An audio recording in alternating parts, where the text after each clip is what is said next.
if you're a cat and you're expecting to swim like a fish, you'll beat yourself up.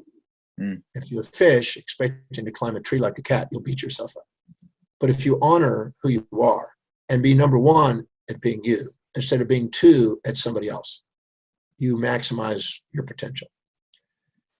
What happens is, I want you to imagine this for a second. And I'm sure somewhere in your life you've had a moment earlier in your life where you might have had an infatuation with a pretty girl. Once or twice. Yeah. Or if you're a woman out there, you might have had a fantasy about a guy, or a guy, girl combination, whatever it is that turns you on. Today, you got to put the whole spectrum in there because it's a whole blend in there. But whatever it is, you've probably been infatuated with somebody. And when you're infatuated with somebody, you tend to put them up on a pedestal. And you tend to minimize you relative to them. And as a result of it, if you put them up, and you tend to get a dopamine high, a serotonin rush, enkephalons and endorphins, vasopressin, oxytocin, they all go up, and they get the bonding compounds, pleasure compounds, fantasy compounds, and drawn impulse to be with them. When you do, anything that you get infatuated with, you fear the loss of. And so because you get a fear of the loss of it, like the fear of loss of prey, because it represents prey. It's interesting, prey is food. Yeah. And we have a mouth with a tongue that has sugar receptors on the tip. And so when we want to eat something, we want to consume it. We want to lick it and consume it, taste it, etc.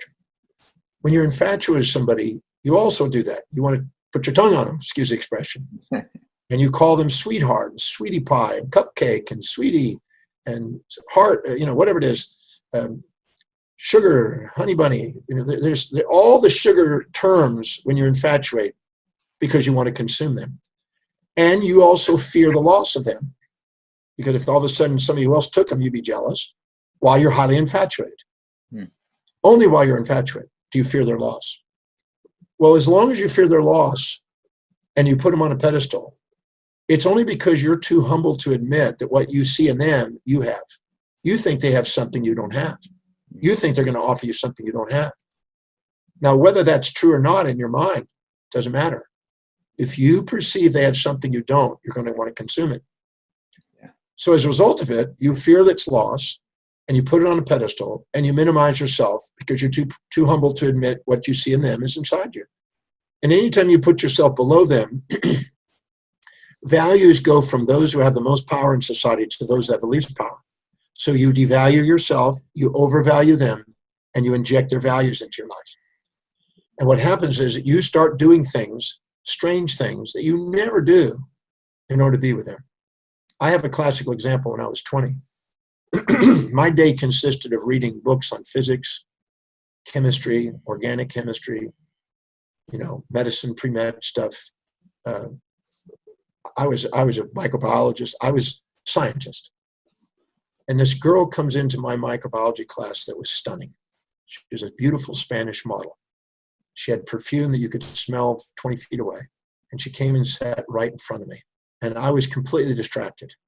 Instead of studying microbiology from Dr. Jurczyk, I wanted to go and investigate her internal microbiome. If that makes sense. So I was, salivating like the Pavlov dog. And I started to converse with her and walked out with her, and I became her boyfriend. I scored. Cool dude. She was stunning. She was a beautiful girl. I was totally enamored. I had her picture in front of me almost all day long. I was distracted by it. And I knew I was infatuated by my behavior. My normal day consisted of studying science. But all of a sudden, I'm now sacrificing what's important to me, science, to now go and do pom-pom dancing, because she was a Kilgore Rangerette trainer and taught girls how to do halftime entertainment at football games. So I was doing pom-pom dancing, a scientist doing pom-pom dancing.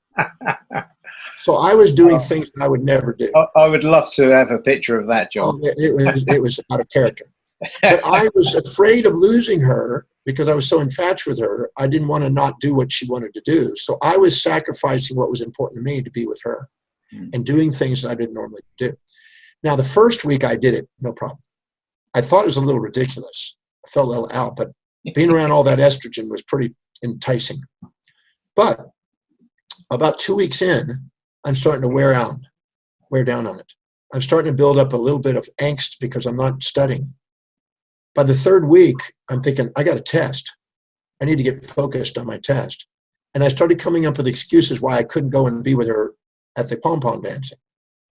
And I was starting to go, I feel like I'm not able to be me, and I'm afraid to be me around her.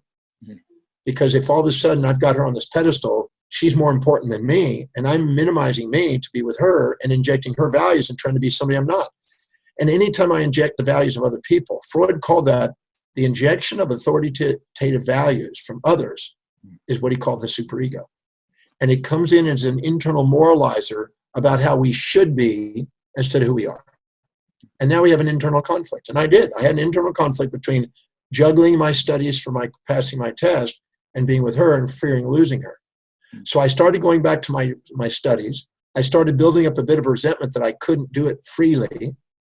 And I started to calm down my infatuation because it was a cost I was having to have this relationship.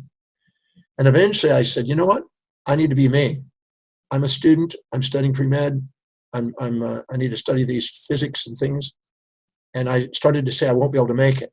And now she's now expecting me to be the way I was when I was infatuated, when I was enamored with her. And I'm now not living up to that expectation.